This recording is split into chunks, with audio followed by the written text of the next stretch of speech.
any time and ask.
Welcome everybody. Thanks for coming to our monthly session around oral nutritional supplements. So the purpose of these sessions is to meet on a monthly basis to support practices around fulfilling your dietetic PQS target. So for those that I haven't met before, my name is Sarah. I'm the lead prescribing dietitian in Bob ICB. So I sit within the medicines optimization team, and I'll just hand over to my colleague Naomi.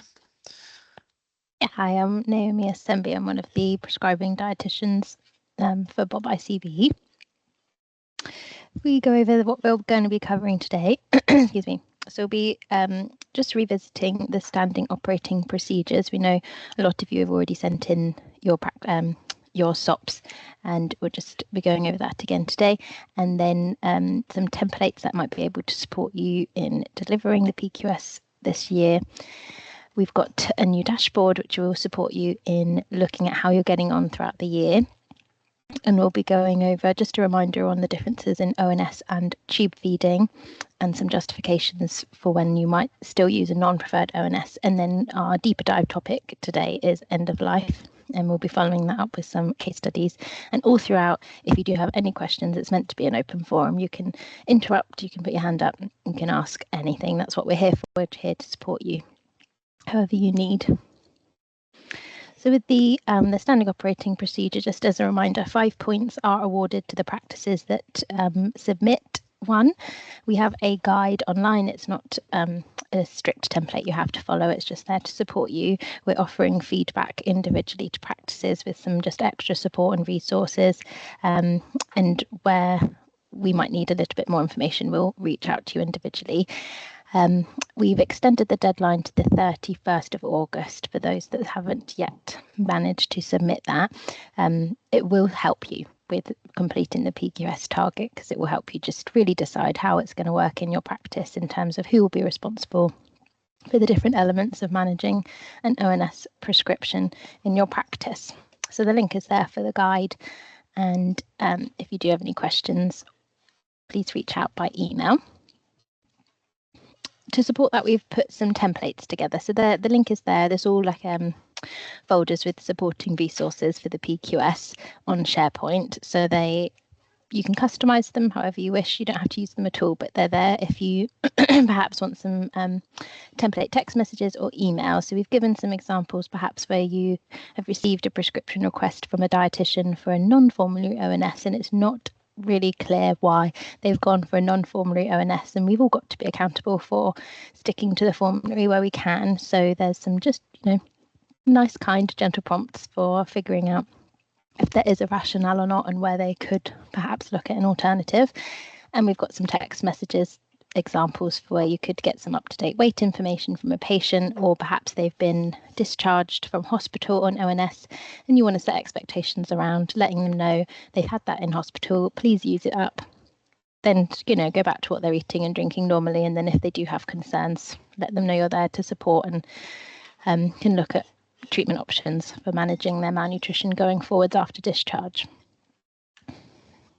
So in terms of the dashboard, it's also available on SharePoint and the link is there. So it's to help you see how you're getting on throughout the year. So what you'll do is you'll go into the spreadsheet and then there's a locality box where you can pick your locality, and then that will change the GP practice drop down. So it will give you just the Berkshire practices or just the Buckinghamshire practices.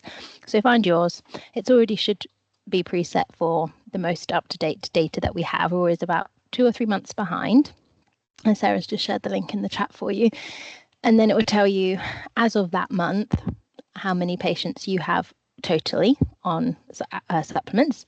And then of those, which are those on those the ones that we're targeting in the PQS this year. And then you'll be able to see how you're progressing in terms of your points throughout the year towards the target. We know that some people are a bit more visual, and that data is the same as what's going out on the main Bob dashboards. In terms of on the Bob dashboard, it will tell you the baseline of where you were at the beginning of the year, and then where you were that month. But some people like to just see it, how it's trending over the year. It's just a bit more visual and can be reassuring really to see if you're progressing or perhaps where you might need to take a closer look. So a note on tube feeding. So it's just a reminder that we do have a separate formulary for tube feeds. So we've got one for adults and pediatrics now. And when prescriptions come in, they should be in line with the tube feed formulary when a patient is using them for tube feeds. We've had some feedback from dietitians out in community that their prescription requests have been rejected recently. And we're thinking it's related to PQS, perhaps just a misunderstanding or not thinking that we're targeting all Fortisets. For example, the Fortiset bottle, Fortiset compact and Fortiset compact protein. We are looking at those in PQS, but they are available to use if used for tube feeding. So they don't all have to be stopped. We have a nice clear table here which just shows the differences of where they sit on the different formularies. So the Fortisip options are for amber recommendation if used for tube feeding, and they've got different statuses for use of ONS. So as just a reminder, the Fortisip bottles are not supported for use for sip feeding. Fortisip compacts can be used with the restrictions if they've tried all the other options first, and then Fortisip compact protein should be used or recommended by a dietitian or another specialist really. And then the ensures are non-formulary on both the tube feeding and the ONS feeding formulary. Are there any questions on those points so far? There's nothing come through on the chat, Naomi, I can see. Okay, alrighty.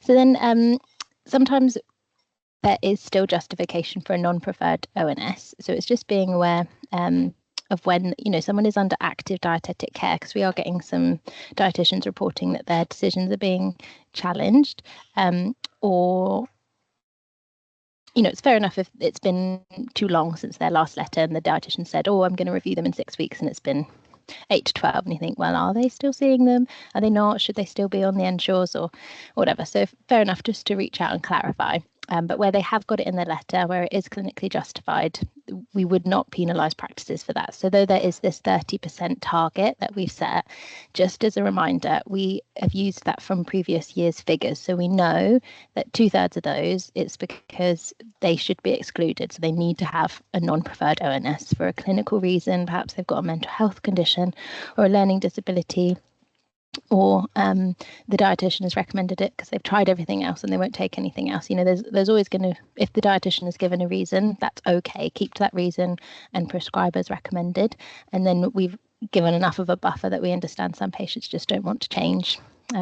So we're fair, we won't penalise practices for that. So at the end of the year, once we've got all the data through, we will give confirmation to the practices of their achievement. And if you've not reached the target you've expected to from the work that you've been doing, then we will welcome you to submit an appeal, and we'll communicate on how to do those appeals by email at the time.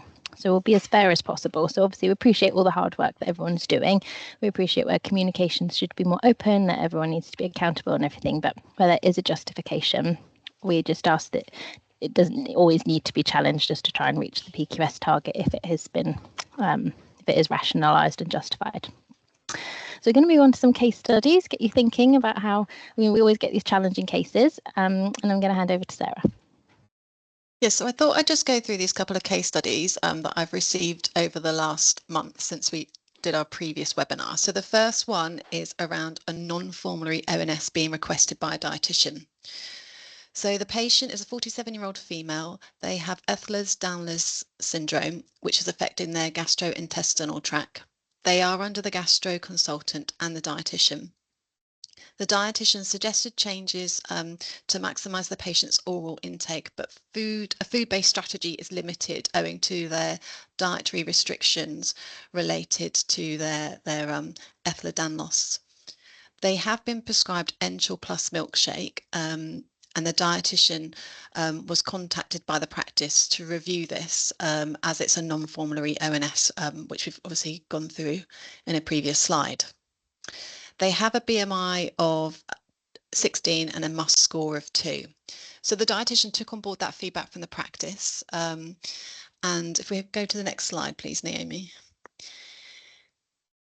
They outlined all the alternatives that they'd attempted with the practice. They tried to look at 10 alternative oral nutritional supplements to the Ensure Plus, and the table just I just put that together to show that they tried several of the green first choice oral nutritional supplements. They tried some of the green second choice.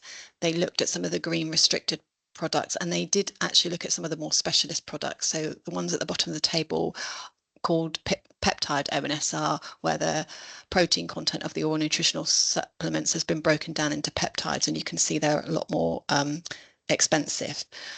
For each alternative product that the dietitian had tried, they summarized the reasons that all the tolerance issues with those products. And really, the only alternative that they could find that the patient could tolerate to the Ensure Plus was Fortisip bottle, which is again a non-formulary oral nutritional supplement on the if it's been consumed orally.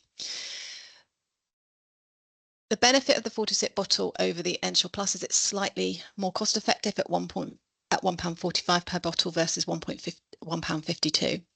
But I guess I also wanted to emphasize in this situation, the dietitian has really tried to look at a formulary compliant option. And I would say it's clearly justified that the patient needs to continue with that non-formulary option. And this would be an example where we wouldn't penalize you for continuing that prescription, as this is the product the patient finds most tolerable.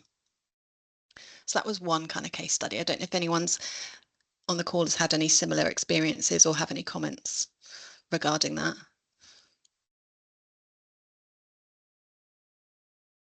Okay, we'll move on to the second case study then. So I was contacted by a practice to get some advice on how to review a non-formulary oral nutritional supplement. So this patient was quite a complex person. They are 33 years old. They have a history of Crohn's disease and anorexia. They've declined support with their anorexia. They have been referred to dietitians in the past, but they didn't find that a positive experience, and they were also offered referral to eating disorder service. They are under the care of a gastro consultant for their Crohn's management. And the practice also picked up this patient in last year's PQS because Ensure Plus was also a non-preferred. They were also on a non-preferred supplement when we did the PQS scheme last year. They didn't change it at that point because we obviously do have exception criteria. So we emphasised that in the scheme last year. So if a patient had an eating disorder or there's a possible detrimental effect on their mental health regarding changing their supplement prescription, we excluded those people from the PQS scheme.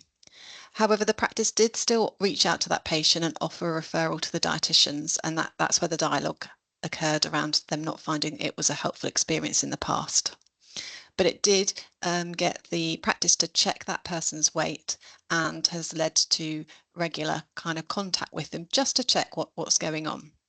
So from the patient's perspective, they've been consuming Ensure Plus for the past 7 years. Since 2021, they've been trying to gradually wean themselves off the oral nutritional supplement. So when the patient was contacted in June last year and again in November, they reported that they have been expanding their dietary intake. So they've now been eating potato, pasta, some Special K and some chicken. And for them, that's a big increase in the variance of what they've been eating. They can't tolerate fruits or vegetables due to their Crohn's disease. They've been drinking Ensure Plus 4 times a day.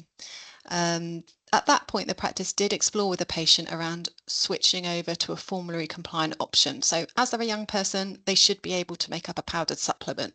The patient expressed concern around moving over to a powder product as they were concerned it would cause their Crohn's to flare up. And the practice at that point felt there was no other option but to continue. So that was in November last year.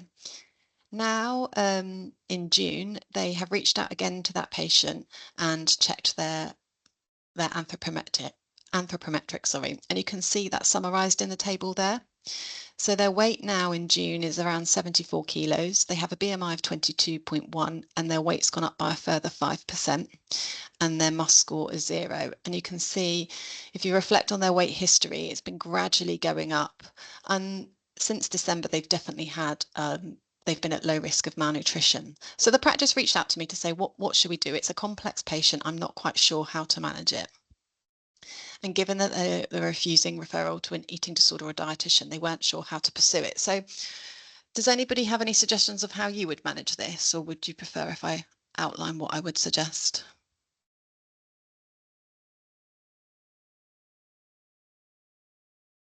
I'll take you through what I suggested. So I agreed with the practice that at this point in time now, they have been a low MUST score for a significant amount of time and their weight has been going up. So to continue on that prescription of Ensure Plus 4 times a day, I would say there needs to be some change to that, and we need to look at weaning them off. So I suggested to the pharmacist to understand which GP best knows that patient within the practice, and for them to have a conversation with the patient around the ongoing prescribing of that prescription. There are two options. One option would be to try and switch them over to a formulary compliant oral nutritional supplement. So at that point when I spoke to them, they hadn't looked, yes, they discussed moving over to a formulary compliant powdered option, but they hadn't looked at the ready-made. So Ultraplan Energy would be a more cost-effective and a formulary compliant oral nutritional supplement. So my first suggestion would be discussing with the patient around moving over to that product. Now that is the same nutritionally, it's very, very comparable to Ensure Plus, and hopefully would allay their fears around having a Crohn's flare up. So that would be my first port of call, is reviewing moving over to a formulary compliant option, as well as also agreeing with them now that their weight is stable and their variance of their diet has increased to gradually wean off. And how that weaning off would happen would you need to have a conversation with the patient around, but potentially, every month reducing that daily dose by 1 or even 2 a day, depending on how confident they were feeling, and arranging regular follow-ups or a monthly follow-up to check how that patient is tolerating that change. But at the moment, I would agree with that practice that we definitely do need to review that supplement prescription, because they're doing really well with their weight. Yes, their diet is probably still not perfect given that they've got a complex medical history, but it's demonstrating that they are able to now wean off and no longer rely on the oral nutritional supplements as a way of maintaining their weight. Any questions? Okay. The next part of our, go ahead, Geraldine. Hi. Sorry, I just wanted to ask about that case study. So this is the thing. So I struggle with knowing when to review patients in primary care because they're under the dietitians and they have been seen by them and reviewed by them. So in this case, obviously, if they were under the dietitian, do we still need to do that weight check every 3 months and just check in with them how they're getting on? Well, if they're under the care of the dietitian, that responsibility sits with the dietitian. But I guess it's holding that dietitian to account that they're going to regularly feedback. We sometimes have mixed responses from dietitians in terms of how regularly they communicate with a practice, because they feel like sometimes they don't know if their communication is going to be read. And sometimes they'll say to me, oh, I didn't think the GP practice would want to know that I've done a review. Whereas my view is that you do want to hear about those reviews. And it's really helpful for you to know that that's been undertaken and that it's okay for the prescription to be continued. Okay. Yeah. So if you've got some patients getting supplements and your view is that they're under the care of the dietitian, but you haven't had a communication for a significant amount of time, so I would say more than 6 months, I would reach out to that dietitian and ask for an update, because sometimes patients can get lost to follow up as well, or some patients may know that sometimes what happens is they know that perhaps their time is coming to an end, that they need supplements, and they might not come to an appointment. I found when I was a community dietitian that sometimes would occur because they like to have their supplements. So I think it's important to reach out and just check. And also it would be really helpful from our perspective, because we are always advising the community dietitians to communicate, and it would be helpful if that message comes from practices as well. Okay, and then in that case, would you just send them an email based on the, and just thinking in terms of contact? So I'm guessing from the dietitian's letter, there will be some form of email address, and just send them an email to let them know we followed up with them. Here's the plan. Yeah. Okay. If you're struggling to know who to contact, you can always ask Naomi or I, and we can put you in contact with the correct dietetic service if that's an issue. And I think we've had it on a previous slide, actually, the main kind of contact details as well, so we can always reshare that in the chat. Okay, no, thank you very much. The next part of the presentation, we were going to talk over ONS prescribing at end of life. So I'll just take you through the next few slides. So people are considered to be approaching end of life when they're likely to die within the next 12 months, although it's not always possible to predict. And this includes people whose death is imminent, as well as people who have an advanced and curable illness such as cancer, dementia, or motor neuron disease. They may be frail and have coexisting conditions that mean they're expected to die within the next 12 months. They have existing conditions if they are at risk of dying from a sudden crisis in their condition, or they have a life-threatening acute condition caused by a sudden catastrophic event such as accident or stroke, sorry. So for us, we see that oral nutritional supplements do have a role in end of life, but we need to consider when they are going to be used, and it may not be always appropriate, particularly at the later stages of when someone's reaching the end of their life, to use these products. So if we look at the next slide, I've tried to kind of summarize those points. So really, when we're talking about ONS and palliative care, they need to be assessed on an individual basis, as the aims of treatment will change throughout the stages of care. It's critical that realistic expectations are discussed with the patient and their relatives or carers to avoid unnecessary stress and already emotive and difficult time. So looking at palliative care, in terms of nutrition, I think it's helpful to split it out into early palliative care and late palliative care. In early palliative care, there may be times where perhaps someone's had a cancer diagnosis, and yes, we know that it's not a curable disease, but they may be receiving some treatment to help extend their life or give them some, symptom relief. At that point, to get them through those types of treatments or to give them the best quality of life at that point in time, nutrition screening, using food-based strategies, and considering prescribing oral nutritional supplements where needed may be appropriate. And if ONS are prescribed, I think it's really important to ensure that you've set a realistic and measurable goal, so patients understand when you need to review that prescription and you're considering whether it still needs to be continued or not, that you've had that kind of conversation in the beginning. When we're getting to late palliative care and last weeks and days of life, patients may be experiencing pain, nausea, reduced appetite or fluid intake, or even refusal. The priority of treatment should now be to maximise quality of life, including comfort, symptom relief and enjoyment of food, not treatment or reversal of malnutrition. So the purpose really changes at that point in time.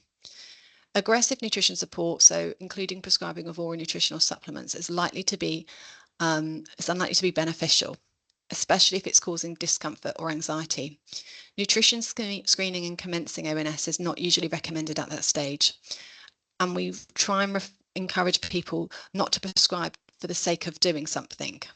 And this can increase patient care or anxiety around poor intake, and also give an element of false hope as well.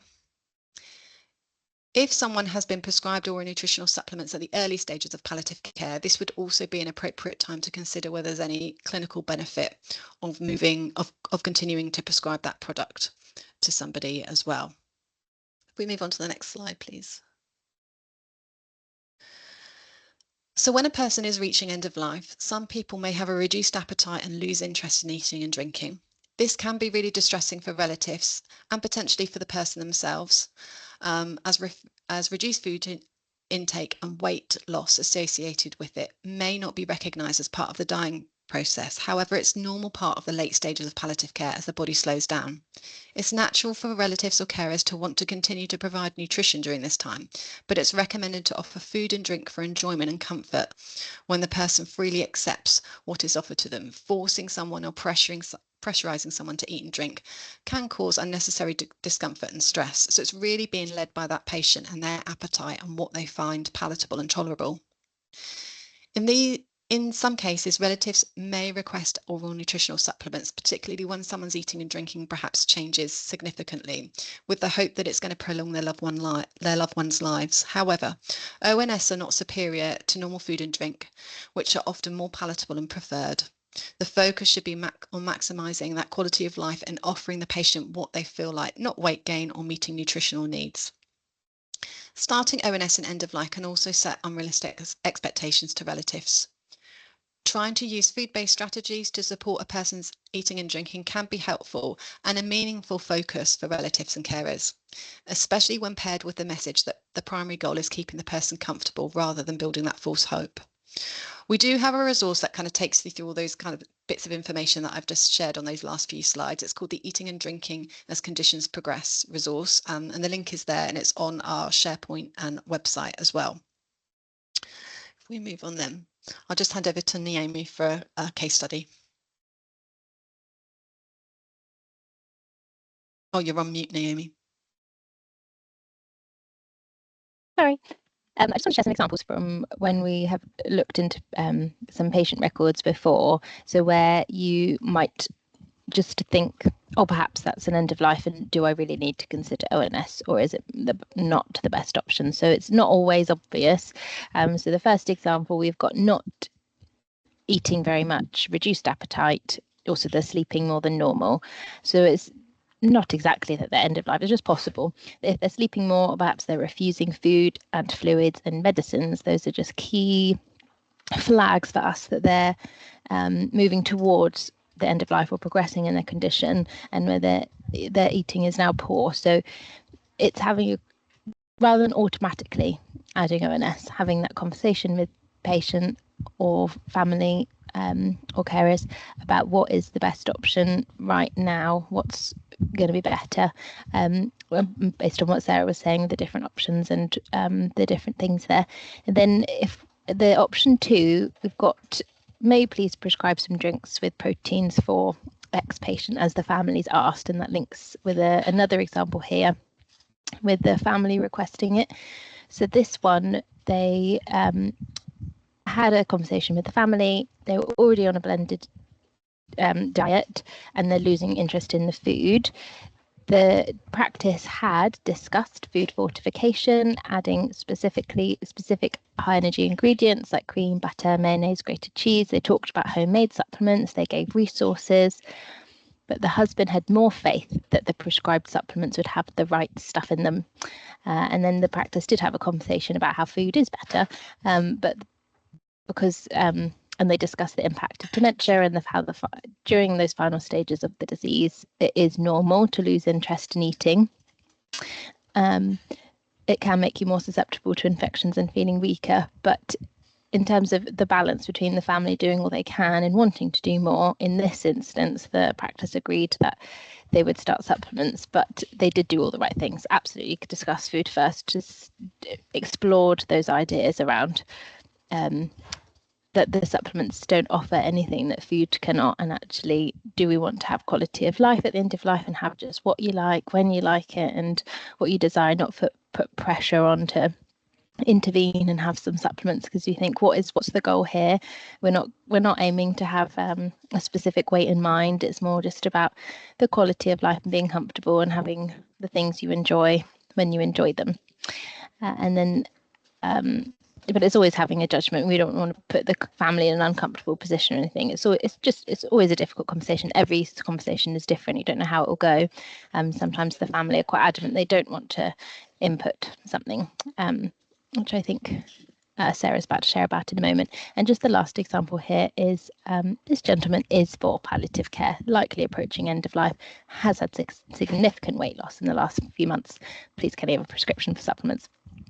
So we would look at that and think one does not equal the other. Just because they have approaching end of life and have had weight loss, it doesn't necessarily directly follow on that they should then be prescribed supplements, because it is a natural progression of the disease.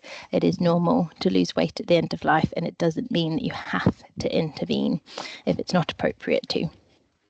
And I just was going to summarise the different elements there, that the supplements are not superior to normal food and drink, and actually some people just do prefer to have the foods and drinks they like when they like them, and that should be the focus, and focusing on their quality of life and what makes them comfortable, what they want, and not thinking about their weight on the scale, and trying to make sure they're getting all the most adequate nutrition and all their micronutrients. That's not the focus or the priority at that stage. We would refrain from recommending prescribing supplements in the late stages of palliative care. It can set unrealistic expectations to their relatives, and it's just normal to have little desire for food and fluid at that end of the very end of life. It's normal, it's expected, it's hard, it is a challenge to face it, and it's a very difficult and distressing part for the family. But it is just reassuring that it isn't, it's normal, and they don't need to be seen to be doing something. They are doing something by keeping them comfortable and giving them quality of life. And Sarah's just going to share some more experience. Yeah, so this is experience actually experienced by one of my family members. So we had an 89-year-old male diagnosed with stage 4 lung cancer, and they were seen by the consultant on the 29th of February. And at that point, it was agreed not for treatment, and they wanted to be supported to have the most comfortable death as possible at home. They had a discussion with a Macmillan nurse, and they were referred to the Rennie Grove End of Life Care at Home service.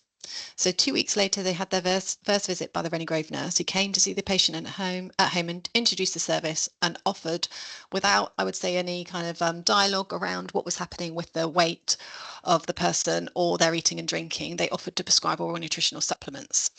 The daughter explained at that point in time, the patient was eating really well. They had 4 daughters locally who were supporting all food shopping and meals, and we don't need supplements.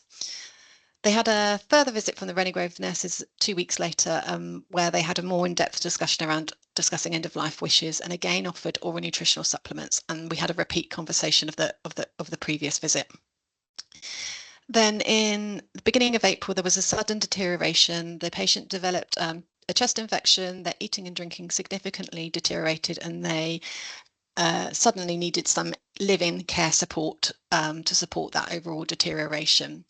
And they were still being supported to eat and drink as tolerated.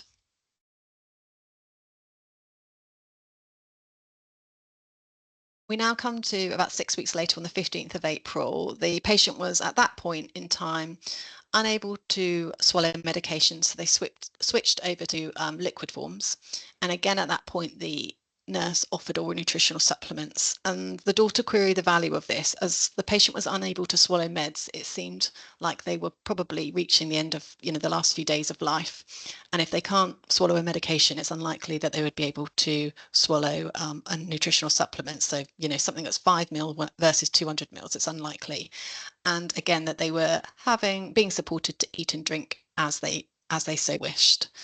And then a couple of days later, they moved over to a syringe driver because their swallowing had deteriorated further. And then on the 23rd of April, they passed away. So I think in my observations from this situation was that ONS was offered without a rationale. They didn't really, the nurses, although they were obviously trying to do their best and wanted to, I guess, show the family that they were supporting all aspects of that patient's well-being.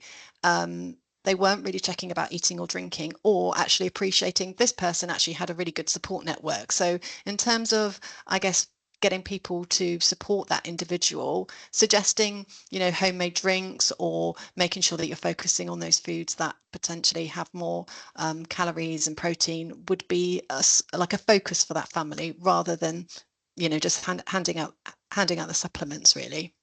So I just want to share that kind of experience as well. So we recognise that you must get, lots of requests for oral nutritional supplements.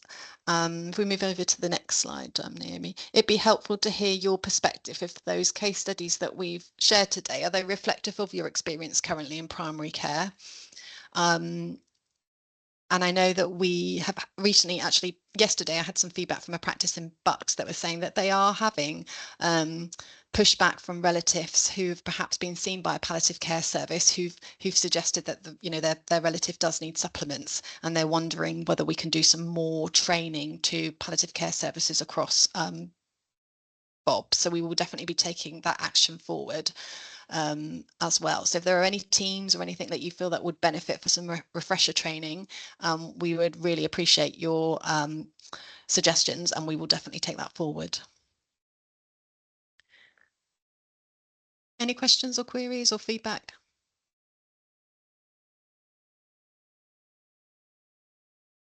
No. If anything comes to mind after the webinar, then you're welcome to contact Naomi or I directly, or put something in the chat from the meeting today. We'll move on to the next slide, which I think is just a reminder about our next session. So in September we won't be having a webinar next month, just because lots of people are away in August. So our next session will be on the 23rd of September, and we will definitely be going through care homes and ONS use in those settings as well. If there's no questions or anything, we'll bring the session to a close. So thank you for logging on today, and we will share the link if anyone's missed it or has colleagues that wanted to listen back, then it will be on SharePoint as well. Thank you, everyone.